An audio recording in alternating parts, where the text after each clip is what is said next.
Bueno, tenemos, como siempre, ustedes saben que cada día que nos levantamos es gracia, el tiempo es gracia. Cuando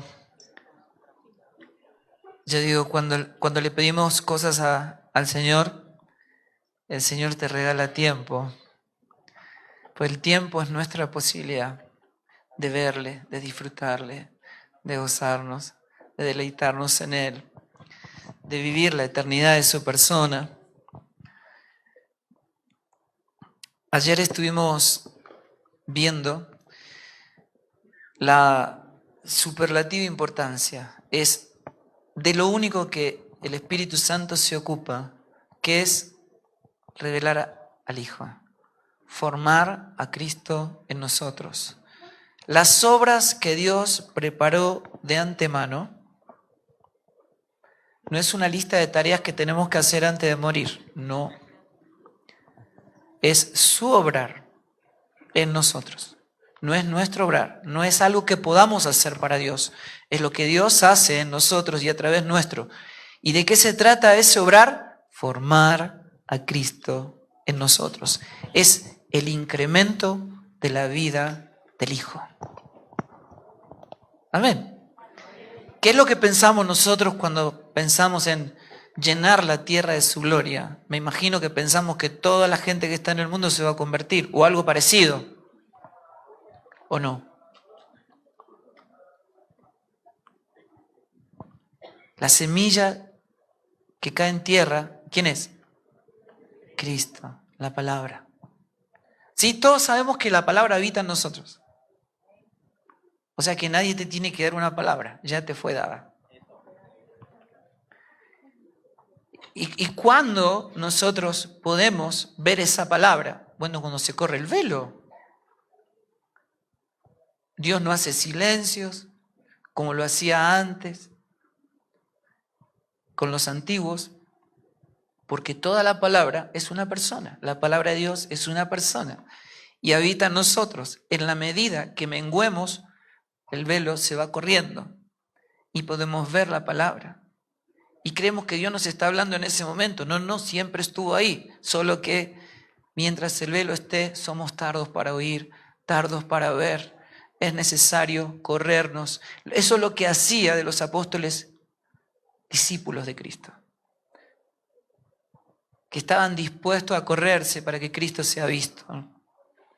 La obra de la cruz que está siendo puesta en peligro permanentemente es precisamente ese poder que opera en nosotros para correr ese velo para que Cristo sea visto. Y todo se trata de verle, porque no podemos participar de esa vida a menos que Cristo sea visto.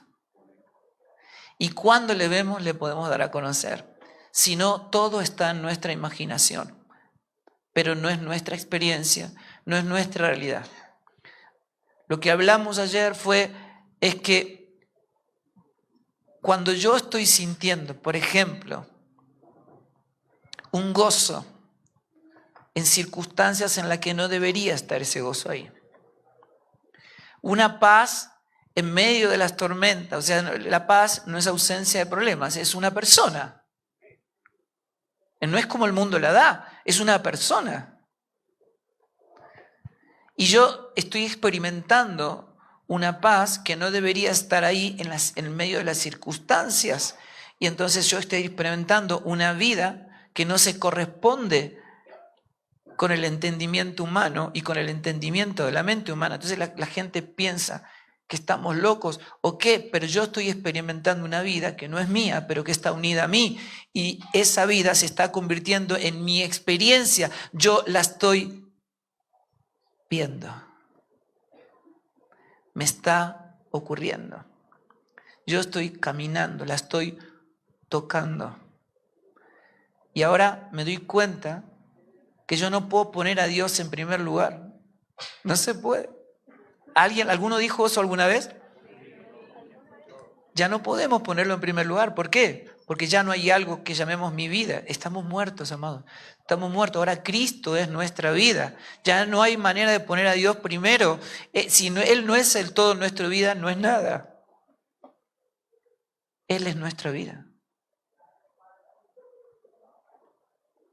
Entonces, tenemos que comprender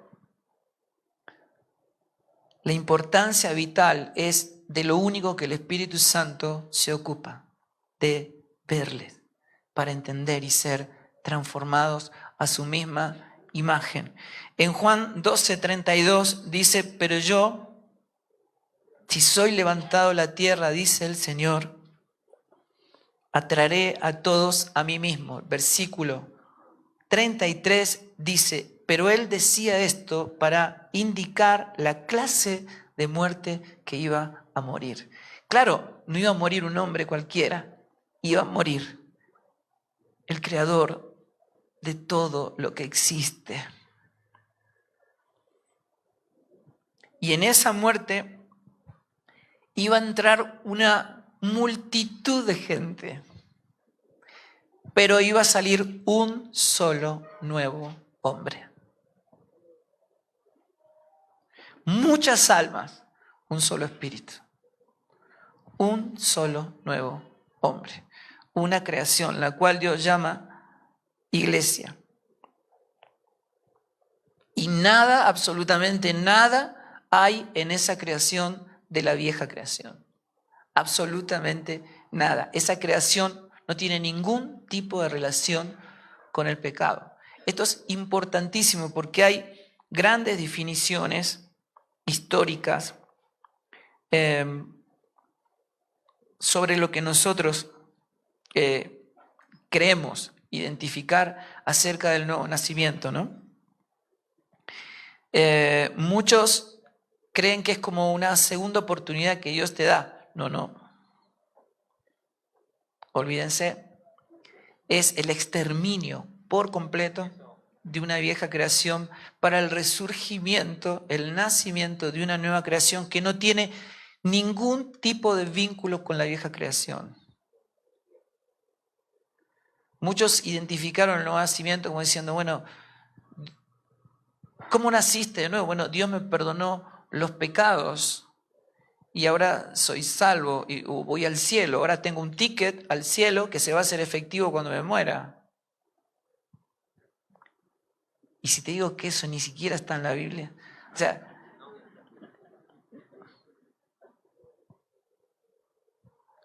cuando nosotros resolvíamos diciéndole a la gente que para venir al Señor tenía que pedirle perdón por sus pecados.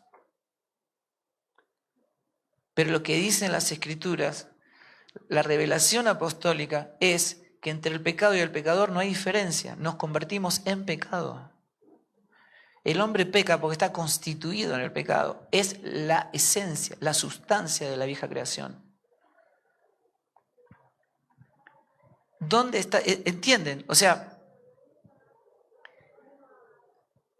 nosotros no podemos necesitamos darnos cuenta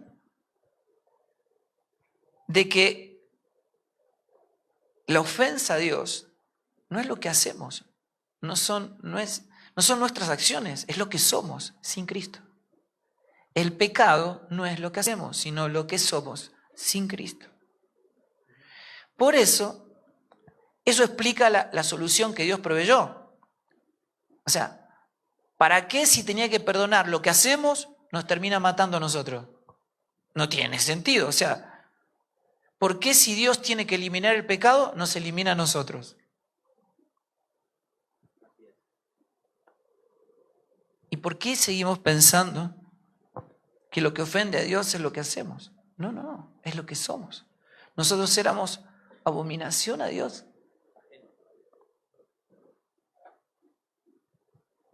Pero el amor de Dios consiste en eso, aunque éramos abominación a Dios, Cristo murió por nosotros. Nos reunió en Él, nos trasladó al reino de su Padre. En eso consiste el amor de Dios. Nos amó tanto que mandó a su Hijo. Lo colocó en una cruz Y esa es una muerte corporativa. En esa muerte entramos todos nosotros. Pero salió un solo y nuevo hombre.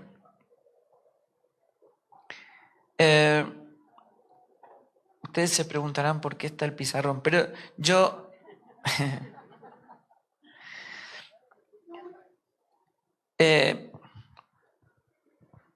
Jesús se sembró como el Jesús nazareno, el postrer Adán, se sembró como esa semilla que se sembraba para multiplicación. Vieron que cuando alguien siembra una semilla, no espera que la semilla vuelva a salir de la misma manera, para arriba, ¿no? No. O sea, uno está esperando esa semilla en forma de cosecha. Espera un incremento de esa vida, una multiplicación de esa vida. Pero para eso, o sea, una semilla puede estar 100 años en una bolsa y permanecer intacta. La vida está dentro. Pero hasta que no cae en tierra, no puede morir. Para que la vida que está dentro de esa semilla pueda salir y expresarse, y empiezan a salir las raíces. Y ya la vida está manifestada. Y si la vida está garantizada, el fruto va a venir. Pero todavía no apareció ni la plantita. Y entonces yo digo, hay verdades que vienen y que se expresan en forma de fruto en nosotros, pero no vienen por orar o por hacer ayuno, sino por la madurez. Entonces, ustedes van a encontrar un chico de 5 años orando para que le crezca la barba. Y por más que ore y ayune, la barba no le va a crecer. Pero cuando él crezca, aunque no ore ni ayune, la barba le va a crecer, porque eso viene con la madurez.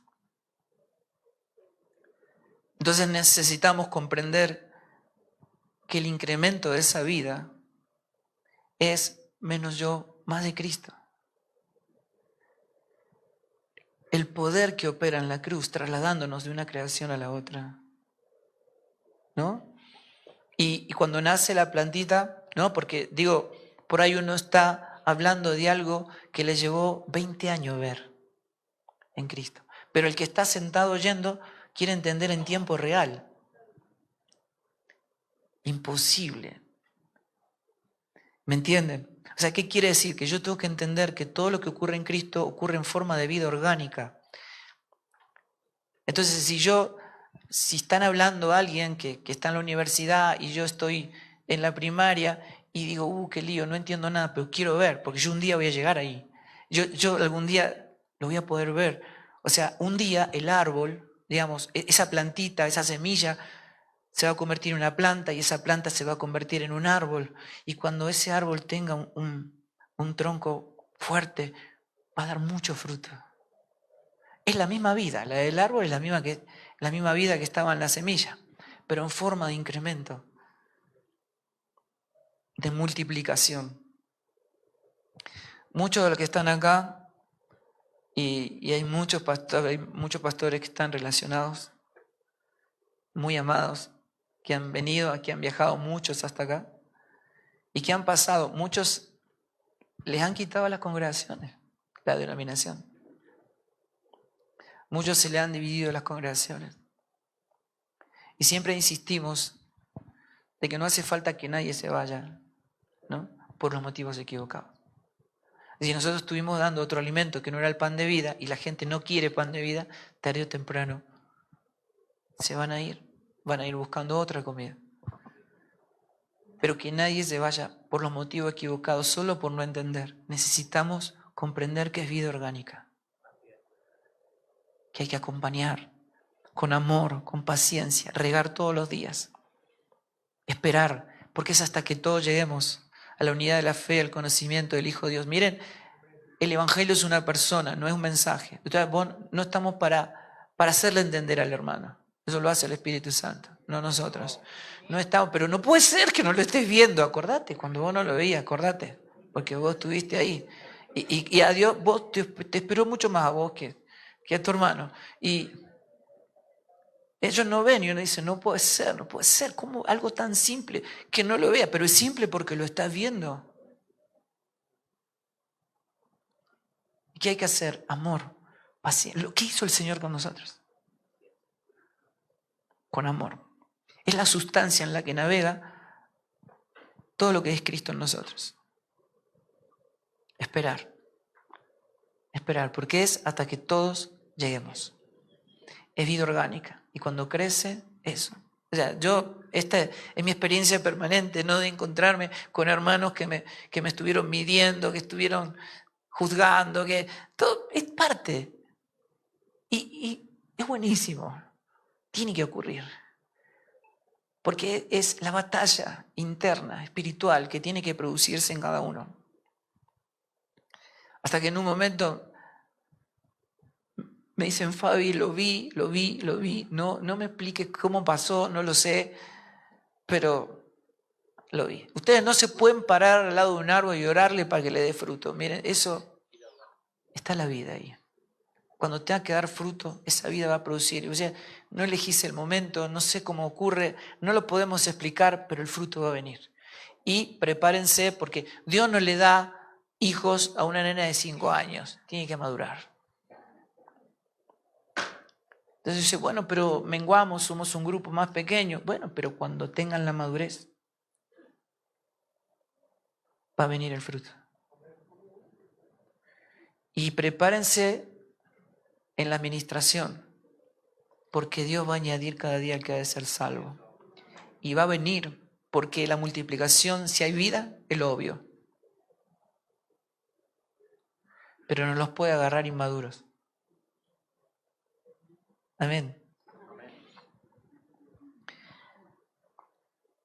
Quiero decirles, con respecto a uno de los peligros más importantes en relación a lo que nosotros creemos entender, ¿no?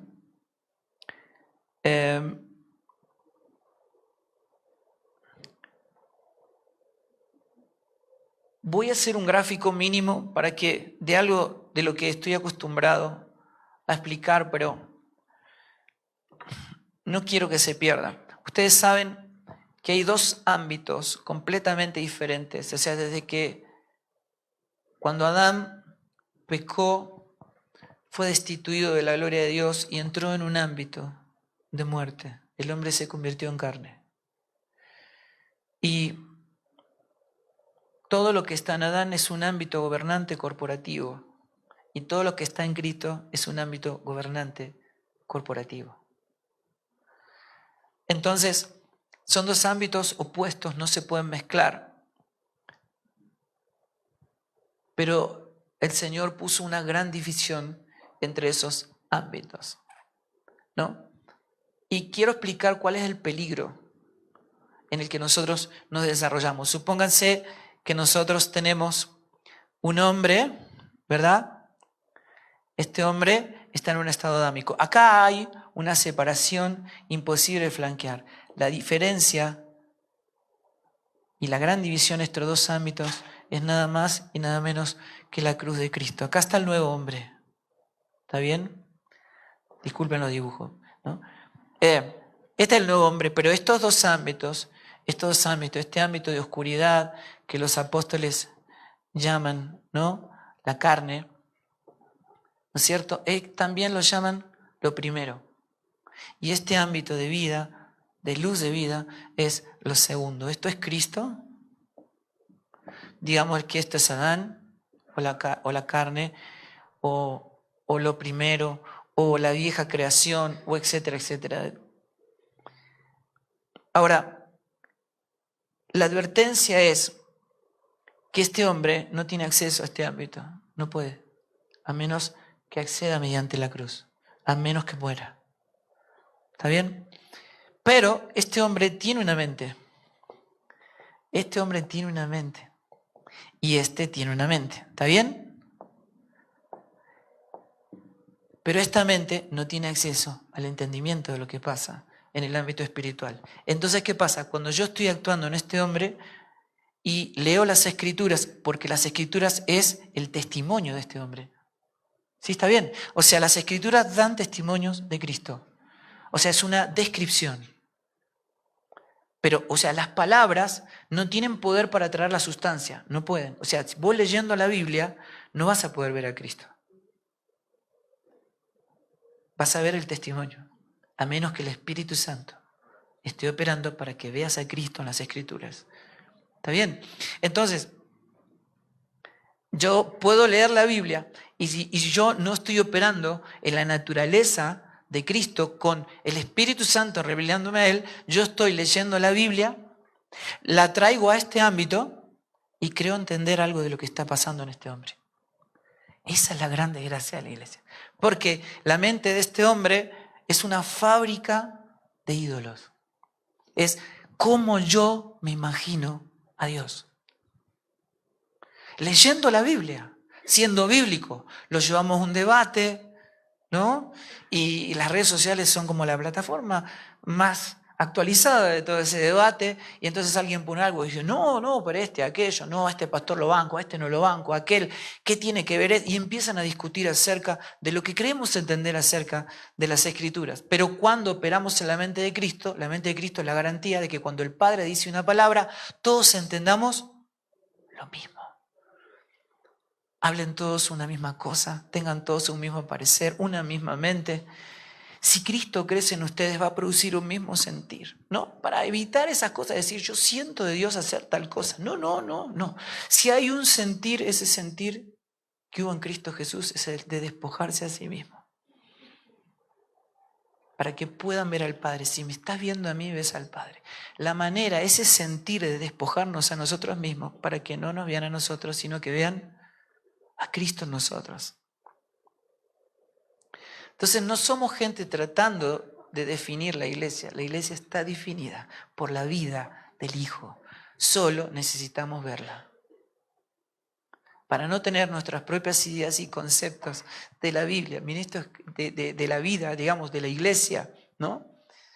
Esto es sumamente importante porque todo lo que este hombre ve fue hecho de lo que no se veía.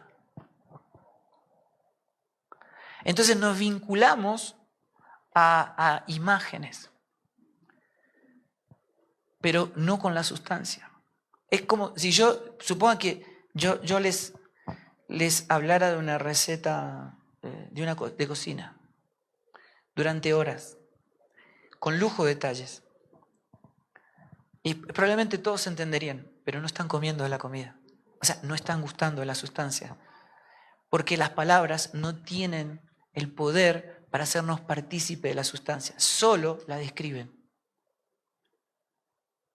Por eso Jesús dijo, el que tiene hambre venga a mí y coma. No dijo anoten, no se vayan a olvidar lo que les estoy diciendo, anoten, ténganlo en claro, hagan un cuadro sinóptico para que les entre bien. No, Él dijo, coman de mí, esto es naturaleza. O sea, Cristo no vino para dejarnos un libro, no es eso. El libro es un testimonio, pero no puede compartir la sustancia. Amén. Así que cuando uno mira, ¿no? Y la tendencia que uno, porque la mente natural todo el tiempo está diciendo, quiero entender, y se enoja porque no le entiendo nada a este hombre, no le entiendo nada, ¿no? Entonces, claro, como el hombre natural está buscando su zona de confort, dice, yo escucho a este pastor porque a este sí le entiendo, ¿no? Me siento a gusto. Y esa tendencia de buscar la expresión del Evangelio que me identifique, que me gusta, que me haga sentir bien. El Evangelio no está para hacerte sentir bien, está para matarte. Esa es la realidad, para que no sea vos, sino que sea Cristo en mí. O sea, no se accede si no es mediante esta cruz. Amén. Ahora, todo lo que se ve fue hecho de lo que no se veía. Y este es el punto. Nosotros podemos saber que entre nosotros, acá hay padres, ¿verdad? ¿No es cierto? Por ejemplo, este hombre hay padres en el ámbito natural. Hay hijos, ¿o no? Hay esposos. hay hermanos, hay familia, ¿no? Ok, ahora, ¿Dios es padre? Sí, ¿no? Padre. ¿Dios es hijo? ¿Dios es esposo? ¿Dios es hermano? Dios es familia, ¿verdad? O sea, quiere decir que lo que se ve fue hecho. Ahora, este hombre cree que como es padre y ama a sus hijos, y Dios es padre, Dios debe amar más o menos como amo yo. No, nada que ver. Nada que ver. Este hombre llama amor a lo que Dios no llama amor. Si yo no estoy caminando, tocando la experiencia del amor de Dios, yo no sé lo que es el amor. Este hombre tiene afecto natural, pero no conoce el amor, porque el amor es una persona. Dios es amor. Es un atributo de Cristo. Amor, gozo, paz. ¿Está bien? O sea, el que no conoce a Dios no conoce el amor. No sabe lo que es el amor. Ahora, por afecto natural puede matar o morir. Pero este hombre se enoja, se ofende, critica. Entonces, vos, si nosotros no estamos viendo a Cristo, vos vas a ser un pastor que vas a dar 20 años la vida por alguien y un día te olvidaste de su cumpleaños y se fue de la iglesia. Porque así funciona. Porque no puede reproducir lo que no conoce. Puede diezmar, ofrendar, servir, dar sus bienes a los pobres, pero no puede amar al que no lo merece. Porque no está la vida. Amén. Ahora, fíjense. Vieron que nosotros más o menos definimos un discípulo, porque nosotros hemos redefinido casi todo lo que llamamos iglesia, ¿no? Y cuando hablamos de la iglesia hablamos de actividades, de funciones, de, bueno, todas esas cuestiones, pero cuando Dios habla de la iglesia habla de su Hijo, nunca habló de otra cosa. Entonces, el punto es que nosotros, por ejemplo, redefinimos el discipulado y pensamos que un discípulo es alguien que no sé, que cree en Dios, que cree en la Biblia y que todos los días trata de servir a Cristo. Yo no sé cómo llegamos a eso, pero la definición de Jesús de un discípulo es: si alguien viene a mí y no aborrece a su padre, madre, a su mujer y hijos, a sus hermanos y hermanas y aún su propia vida, no puede ser mi discípulo. ¿Encontraron algo parecido? Ahora, ¿cómo llegamos ahí? ¿No? Claro. Hemos escuchado un evangelio de autoestima demasiado tiempo y casi que se nos metió adentro, ¿no? Y tanta gente diciendo cosas como tu vida vale mucho para Dios. Pero para ser un discípulo no puedo ser discípulo a menos que aborrezca mi propia vida. Entonces, ahora fíjense, ¿por qué dice? El que no aborrece a padre y madre, sin embargo dice que honremos a nuestros padres.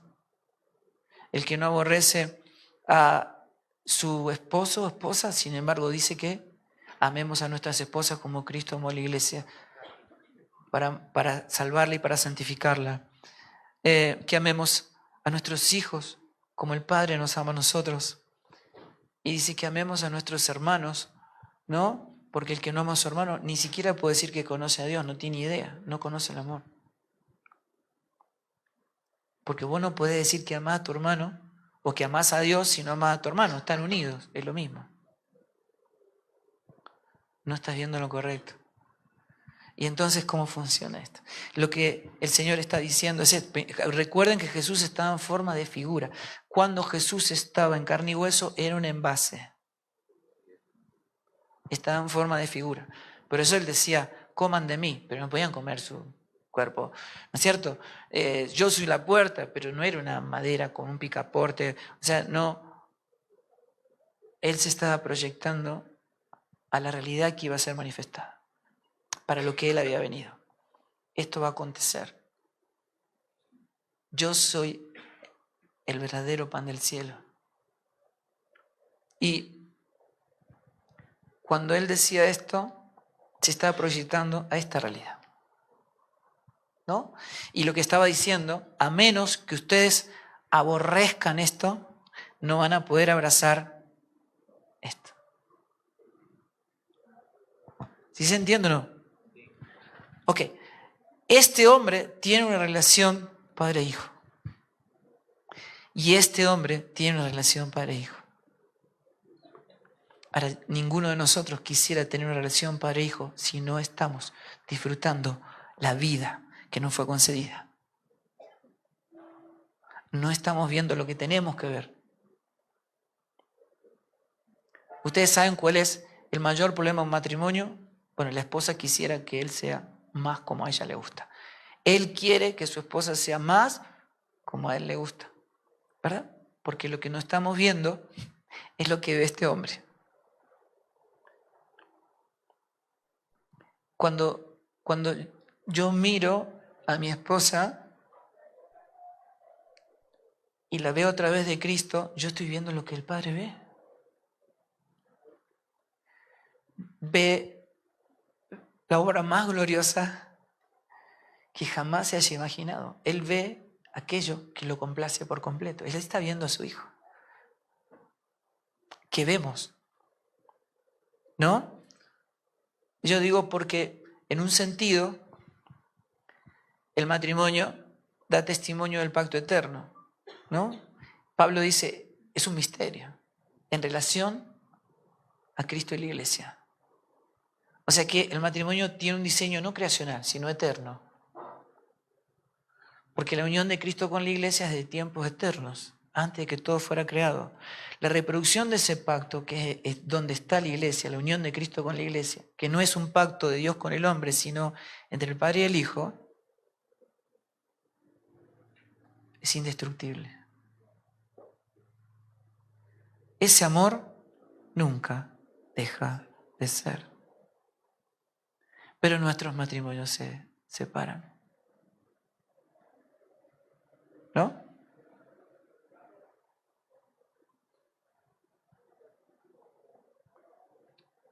No estamos viendo la realidad correcta. ¿Ustedes creen que la iglesia como esposa es algo agradable delante de Dios? No lo era. Adúltera, prostituta, traidora, negadora, mentirosa. Pero aún así, Él la amó hasta la muerte, dio su vida por ella, la salvó y la santificó. Hoy tenemos la posibilidad de ver con los ojos de Cristo la realidad correcta. Amén. Estamos viendo, si podemos ver esto,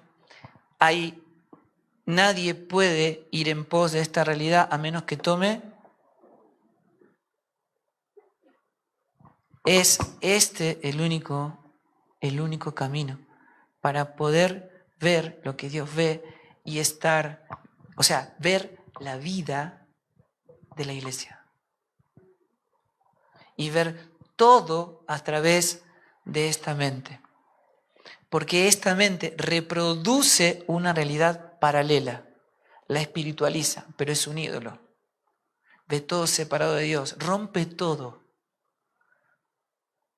Es una carcasa, una religión vacía de la vida.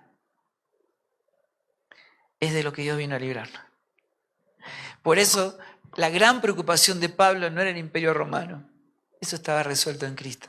No era, mire, si nos matan, si nos persiguen, si nos crucifican, si nos prenden fuego para iluminar las calles de Roma. Mire, eso no es problema. Eso está resuelto en Cristo. Va a ser un gozo padecer y aún morir por causa de su nombre.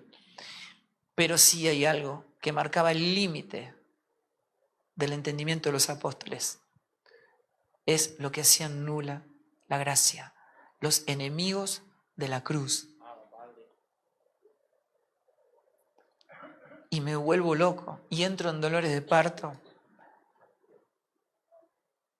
Porque después de que Cristo murió, resucitó, trajo la realidad gloriosa y eterna de Cristo en nosotros, y ustedes actúan como si Él ni siquiera hubiese muerto y resucitado, como si la cruz no existiera. Y piensan que Dios quiere mejorarle la vida a este hombre.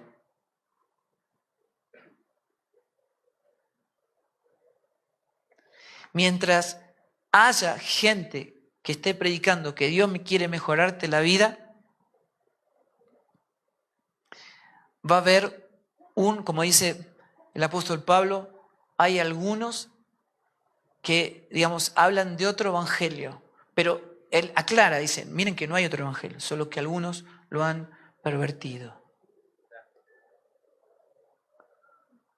Así que si ustedes escuchan un evangelio sin cruz, amados, corran.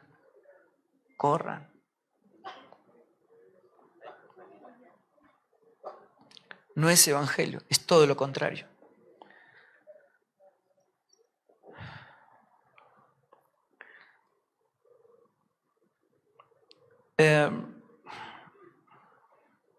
Me tengo que apurar.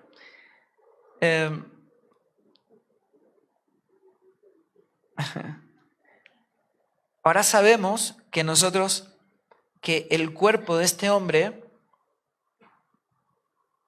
ahora está en forma de cosecha, ¿verdad? Y Pablo, en 1 Corintios 15:35, dice, pero alguno dirá, ¿cómo resucitan los muertos y con qué clase de cuerpo vienen? La respuesta de Pablo es esta, necio, eso dice, necio. Me encanta. Bueno. Dice, lo que tú siembras no llega a tener vida si antes no muere. ¿Vos querés que sigamos maquillando un muerto o definitivamente vamos a entender que la iglesia es una nueva creación? Lo que siembras no siembra el cuerpo que nacerá, sino el grano desnudo. Así también es la resurrección de los muertos. Y entonces dice, se siembra un cuerpo corruptible, se resucita un cuerpo corruptible, se resucita un cuerpo incorruptible. Se siembra un cuerpo natural y se resucita un cuerpo espiritual. Si hay un cuerpo natural, también va a haber un cuerpo espiritual. Amén. Así es como ocurrió con Jesús. Hubo un cuerpo natural, pero ahora Él es un cuerpo espiritual, que es el incremento de la vida que había en esa semilla. Por lo tanto, tenemos que saber que no puede haber un incremento de la vida de Cristo en nosotros a menos que haya una operación concreta de la cruz operando en cada uno de nosotros. Este es el único acceso, amados. ¿Me entienden? No es yo hago lo devocional de todos los días, oro, medito, oro. Eso está bien, o sea, pero escuchen, en el nuevo pacto, la oración no produce vida en mí. No oramos para tener vida, oramos porque tenemos vida. Es inherente a la vida. La oración es una expresión de la nueva naturaleza. La oración es como respirar. Por eso es orar sin cesar. Porque la comunión del Hijo con el Padre es de la eternidad a la eternidad, es increada, no tuvo principio y nunca va a tener fin. Cuando Dios nos coloca en el Hijo, nos hace partícipe de esa comunión. Es una cosa de loco. No nos dio una nueva relación, no, nos dio la comunión del Padre con el Hijo, eterna, increada. Nos hace partícipe de esa realidad. ¿Y la comunión del Padre y del Hijo se corta en algún momento? ¿Es un evento? No, es sin cesar. Puede haber eventos en el que nos apartamos para poder tener una mayor conciencia de lo que realmente somos en Cristo. Como lo hacía el Señor apartándose para orar. Pero la comunión del Padre con el Hijo era las 24 horas del día, eternamente gloriosa. Esa es lo que la comunión, la vida en común que produce esa oración que nunca cesa. Cuando el Señor resucita, se encuentra con las mujeres y le dice a María, no me toques porque todavía no he subido al Padre, ¿no? Esto es algo tremendo porque él no quería ser conocido de esta manera, sino quería ser conocido de esta manera. Él quería ser conocido en su nuevo cuerpo. Él como la cabeza iba a ser unido al cuerpo, la plenitud de aquel que todo lo llena en todo.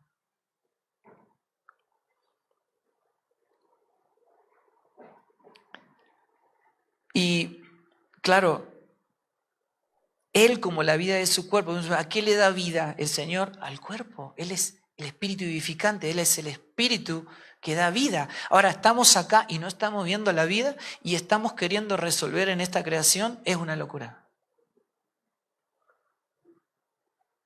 Si entendemos el consumado es y el poder que opera en la cruz para que le podamos ver, vamos a ser transformados definitivamente y no vamos a pasar más tiempo hablando de lo que creemos que de lo que hemos visto. La creencia no tiene demostración, lo creemos, está ahí seguramente, pero no lo he visto. Y si no lo he visto, no me transforma. Necesitamos ver el fruto, necesitamos ver la evidencia de esa vida para ser transformados.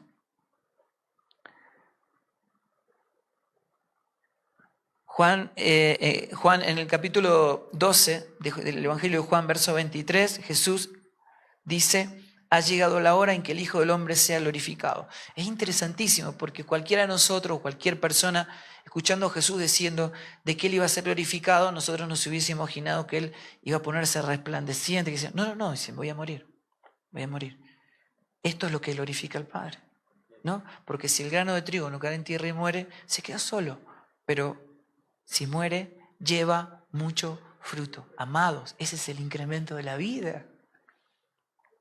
Esa semilla cayó en tierra, ¿no? O sea, el Señor, hablando de la parábola del sembrador, dice, bueno, una semilla cayó al costado del camino, entre espinos, entre piedras, y otra en buena tierra, y en algunos dio 30, otros 60, otros 100 por uno. ¿Está bien? Vienen los discípulos y dicen, Señor, no entendimos nada. Bueno, entonces viene el Señor y le dice, bueno, yo se los voy a explicar, porque ustedes, este es el que viene a marcarme. Ahí va, no te enojes. Bueno, y el Señor le dice, a ustedes les voy a explicar porque a ustedes sí les he dado a conocer el reino. Así que dicen, miren, la semilla es la palabra, soy yo. Esa semilla, para caer en tierra, o sea, la buena tierra es aquel, como aquel. Sí, es aquel. ¿Dónde cae la semilla? En la tierra de nuestras almas, de nuestros corazones. Y entonces, ¿cuál es la tierra que tiene que ser llena del conocimiento de su gloria? Claro, Dios no puede llenar de gloria otra cosa que no sea el cuerpo de su propio Hijo. El incremento de esa vida en la tierra de nuestras almas es la formación del varón perfecto, que va en aumento hasta llegar a la plenitud de ese varón perfecto. Ayer comentábamos que cada vez que aparecen guerra, rumores de guerra, terremotos, ¿qué dice la iglesia? Ya viene el Señor, ya viene el Señor. Pero es increíble porque lo que dice el Señor en los evangelios es todo lo contrario. Él dice, van a escuchar de guerra, rumores de guerra, todos se van a matar, se van a odiar, todo, va a venir terremoto, todo aquello, pero ese no será el fin. ¿Y cuándo viene el fin? Cuando este evangelio, el evangelio del reino. ¿Qué es el reino de Dios? Cristo en nosotros.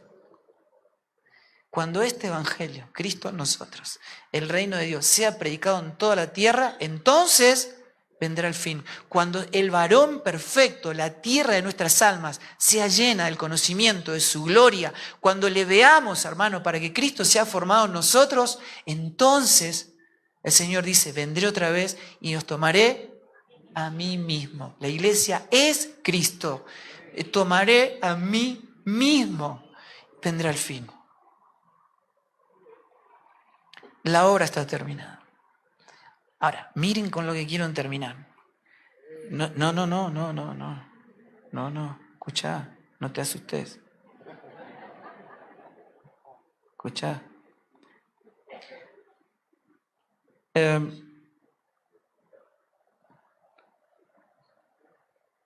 Muchos de nosotros pensamos que el primer milagro que hizo Jesús fue convertir el agua en vino, ¿o no? Algunos se alegran, pero no es eso lo que dice la Escritura.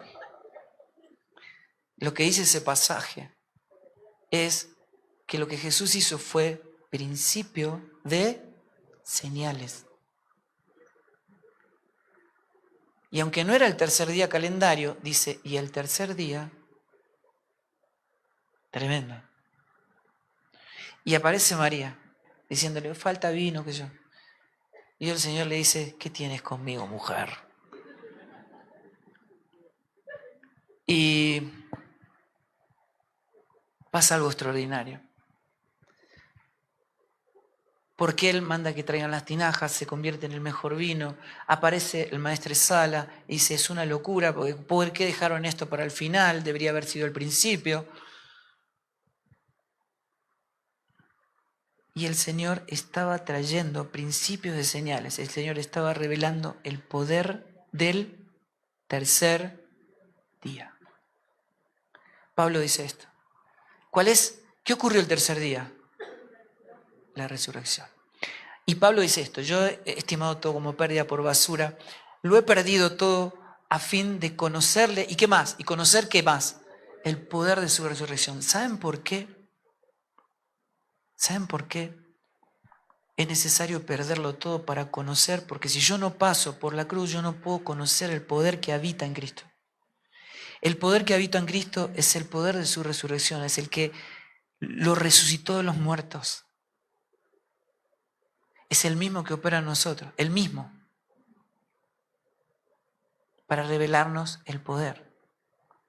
O sea, ¿por qué nosotros es necesario que Cristo sea formado en nosotros? Uno de los motivos es porque podemos. La mayor desgracia de la iglesia es que teniendo todo en Cristo y el poder para poder experimentarlo y darlo a conocer, vivimos como miserables.